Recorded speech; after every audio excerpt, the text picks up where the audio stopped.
Hey, what's up, guys? This is Mansplaining Mike. This is the Mansplaining Mike Show, and today we're going to get into a couple clips that I think prove that the government was complicit in the shooting of Donald Trump. First is a clip that we got from Max Evans, the Ultra MAGA party on Gettr. Make sure to look him up, like his page. Go check it out, guys. I'm sure you'll like a lot of his content. And then the second video we're going to get into is a video from JimmyDore and Eli Crane of Arizona. So let's get into this first video by Max Evans, and then we'll continue on. Now to an ABC News exclusive. We're hearing from some of the local SWAT team members who were on duty during Trump's rally in Pennsylvania. These are the SWAT team members who were assigned to take up positions in defense of former President Trump in Butler, Pennsylvania, and they told us they had no communication with the Secret Service until after the gunfire started. This SWAT team saw the shooter, they recognized him as suspicious, even took pictures of him. None of the concerns, though, had a chance of reaching decision makers before Trump took the stage. We were supposed to get a face-to-face briefing with the Secret Service snipers whenever they arrived, and that never happened. So I think that was probably a pivotal point where I started thinking things were wrong, because that never happened, and we had no communication with the Secret Service.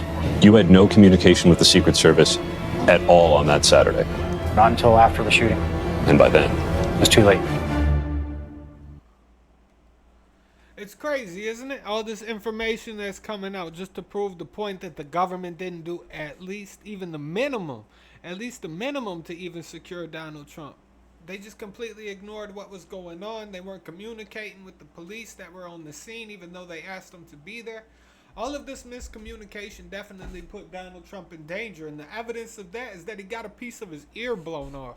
And he's just lucky he happened to move his head. Like that was God's work. He could have got his whole head blown off right there, and it would have been the Secret Service fault. And it is the Secret Service's fault that even his ear got blown off. But now let's get into a clip from JimmyDore, where he plays a clip of Eli Crane, who's a congressman from Arizona who went onto the site of the shooting and broke down exactly what happened. And you can see that the snipers would have had to see the shooter if they were really looking out the windows like they were supposed to be. So let's get into that video, guys. They could have shot the shooter with a pistol. So now the question, so that's where they say the guy was. And here, that's a view from the window. You want to see? Watch this. This is a video from GOP Representative Eli Crane, who appears at the end of this video. So this is where they say the guy was. And that's where he hopped up. That's where they say the guy was. And that's where the snipers were. The snipers were inside there. All right, guys, I'm up here on the building where the supposed sniper took a shot. It's not that steep at all. We just had a 70-year-old man back here climb up on the roof easily. See that water tower behind me? Had Secret Service or anybody had sniper teams up there, this guy wouldn't have made it 5 feet up this roof.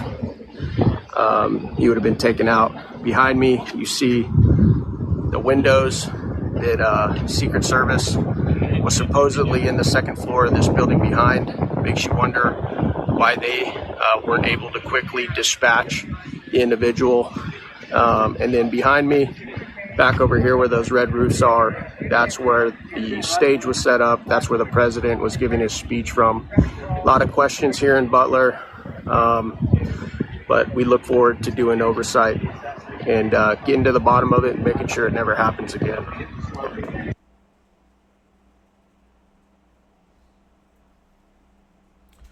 Wow, guys, you can see it for yourself. If you ask me, I think the government was complicit just for making sure that the citizens that were at the rally weren't armed. Now, there's other people who would argue that more guns at the rally won't make it more safe, because then there would be more targeted individuals for the Secret Service to keep up with. But the Secret Service wasn't keeping up with the shooters when there was a small amount of people that they had to keep their eye on. In fact, there was only one, according to the reports. So if we're to believe the reports, and there was only one target for them to keep their eyes on, and they knew about this target at least 70 minutes in advance, and there was calls from the parents to call the police to let them know that they thought their son was going to do something crazy. I mean, with all of that in mind, they couldn't keep their eyes on one target that they spotted, apparently. According to the stories, they spotted him, and the local police definitely did. Like, they poked their head over the top of that building, and the only reason that shooter probably missed is because he turned, he flipped, he aimed his gun at the police officer, and then had to turn back around, aim his gun again, and he let off a shot pretty quickly because he was worried that he was going to be stopped. But the scary part about it is, as you could see in Max Evans' clip, they weren't even communicating with the Secret Service. So the Secret Service wasn't even ready to let off a shot as soon as they could have been, had they been in communication with the local police. So it's a failure on all aspects, from the Congress to the Secret Service to the local police. Everybody failed that day. And I think it would have been better, at least in this instance, that if all the citizens would have been armed, that shooter would have been taken out quicker.